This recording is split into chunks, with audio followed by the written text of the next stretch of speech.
Back at it again here with another video with Invest for Tomorrow. To the first time viewers and investors, welcome to the channel. To all subscribers, welcome back. I'll ask for returns for you guys to smash that like button, and let's see if we can get today's video over 30 likes. And here we are with BBBY, Bed Bath & Beyond Inc.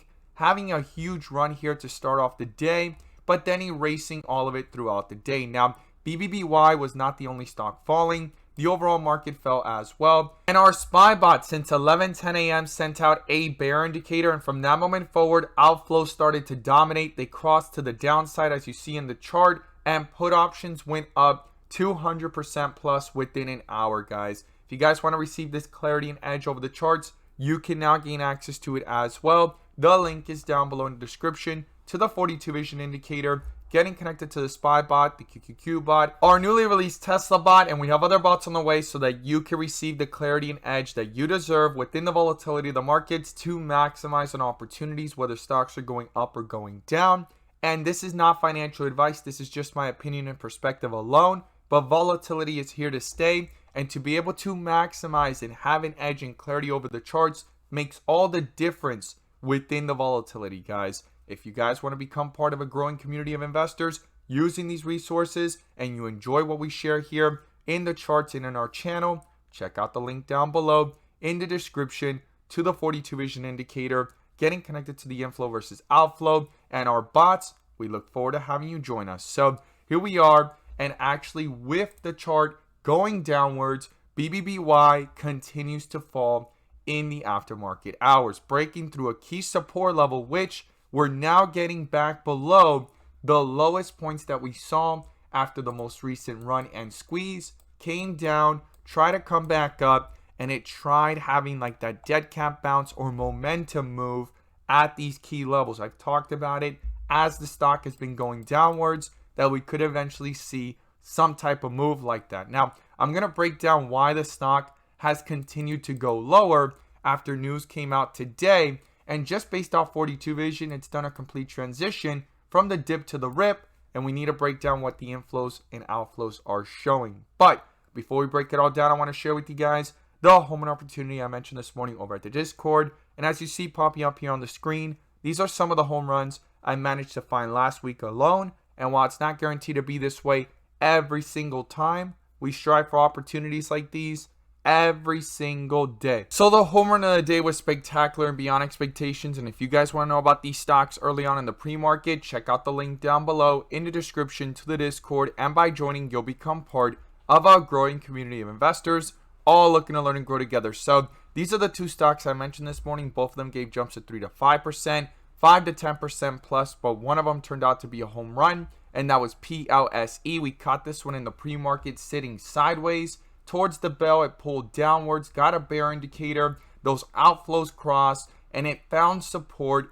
quickly got a bull indicator, and shortly after, as it was going upwards, those inflows got crossed to the upside, right? So full strength on inflows, got a bull indicator, full strength on 42 vision, and it gave a highest point of 30% plus, guys, within an hour. If you guys want to receive this clarity and edge over the chart to know about these stocks early on in the pre-market, check out the link down below in the description to the Discord. We look forward to having you join us, and we strive for opportunities like these every single day. So here we are with BBBY, Bed Bath & Beyond Inc. And as I stated earlier, full transition here from the dip to the rip. And we're going to have to see what's going on with the inflows and the bull and bear indicators here on 42 vision. But we're also going to talk about an article that talks and kind of shows us in today's live action why the stock is actually falling. It actually has to do with the company itself and leading up to the 29th, right? So there's a key date here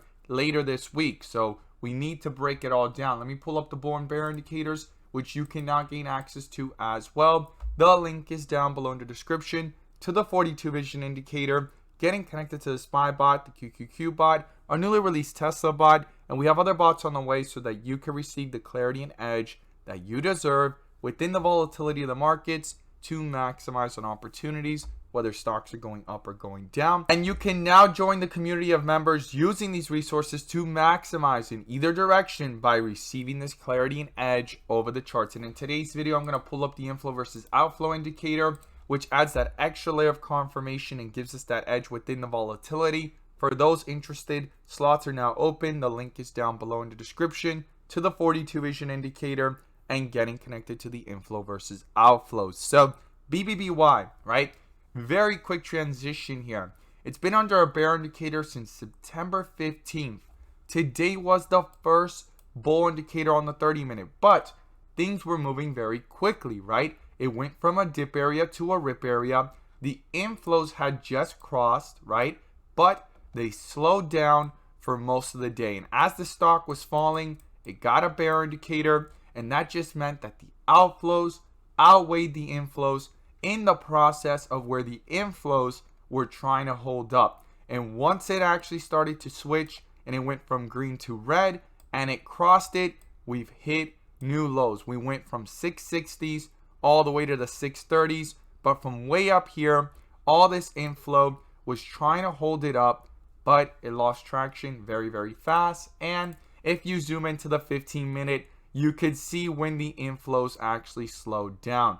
Literally right at the peak, guys, above $7. They slowed down as it was coming back below 7. You got that red there. It crossed down, and the midpoint was crossed right around here at the 660s, and the outflows dominated for most of the day, as you see it there, right below the midpoint. And every time it tried to come back up, it rejected again on the 15-minute and on the 30-minute. So super important to realize that that was a momentum move or a dead cat bounce that was very short-lived and didn't have much strength behind it to actually hold things up.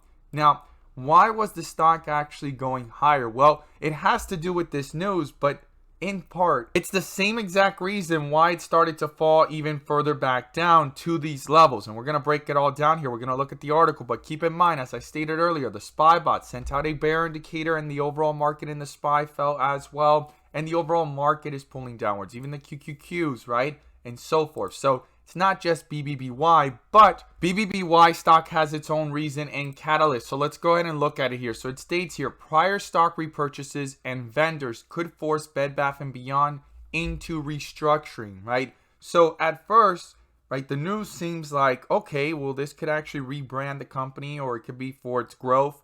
And investors are waiting for September 29th, the quarterly report, to get a better understanding of how bad things are, right? This is super important. So meme traders might be the retailers' white knights if they buy future stock offerings. So right now, these vendors, right, and the repurchases and BBBY, what they're hoping for is not just meme traders, but retail investors to save the day by buying up the future stock offerings that they may offer. Now, the prior stock repurchases have put BBBY into currently having a very serious financial problem. So right now it's in a huge complexity with the bankruptcy possibility. It's trying to get out of it, and it continues to burn cash as sales keep dropping. So right now, September 29th, just based off this article, is a huge date.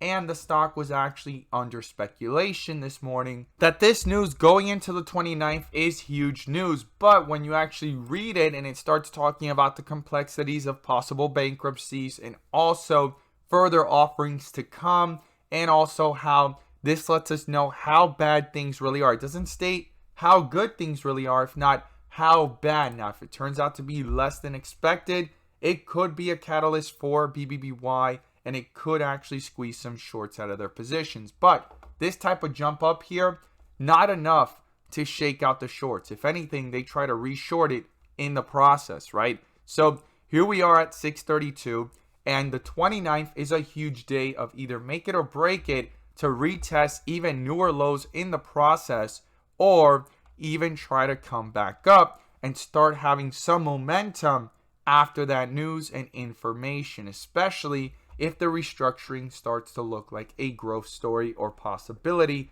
of any positive catalyst for this company, right? Or the hope of less bankruptcy chances, right? Those type of things are what matters. And shorts will be trapped if this starts to run back up really fast. So here we are, 632. The next support is $6. Below that is $5.50. I'm going to be watching these inflows here if they could try to come back up towards the midpoint or even cross, and in the process cancel out that bear indicator, and if a bull indicator can pop up to the upside under the 30-minute chart. And on the same process, we need to watch the 15-minute, right? So the 15-minute shows us a little bit more volatility. We definitely want to see these inflows come back up, cross the midpoint, and leave this dip area here. We're at wire Fred borders, and the last time that we hit it, you could see the last two times we've had reversals, right? It went from 677 all the way up to 720s, and then the most recent one from 650 to 715. But the inflows were weak here. The inflows were a little stronger here, and we definitely want the inflows to be a lot stronger on this next possible run, right? If things start to come back up. Now, let's talk about resistance and support. To the upside, right? We already talked about support. We got 650 as a starting point of momentum, but ideally we want to see this get back towards 670, and then above that, the highs of the day up here of 710 to 715. If that gets broken through, the next level is back up here towards 770s, where it actually rejected multiple times. And in the process, we want a bull indicator on the 15-minute, these inflows to pick up, and then the same thing for the 30-minute, right? We want this bear indicator to get canceled, the inflows to pick up, and a bull indicator in the process as it continues to get strength. Now, when you zoom back out towards the 1 hour, you could see here how the stock is actually now crossing back down, guys. The inflows had crossed for the first time in days, and the outflows are crossing just as fast right back down. I'm going to be watching if this could sit sideways or actually start to come back up and try to cross over the midpoint, and it's going to be pivotal for the further strength. Now, the 29th is this week. It's going to be a big day. Make it or break it, and like it states in the article, it lets everyone know how bad things are. Not how good, but if not how bad. If it seems less bad, there could be a further catalyst, in my opinion. I could be wrong, right? Not financial advice for the stock, and shorts could possibly get squeezed. I look forward to seeing your thoughts down below. As always, guys, thank you guys so much for watching, and let's make some money.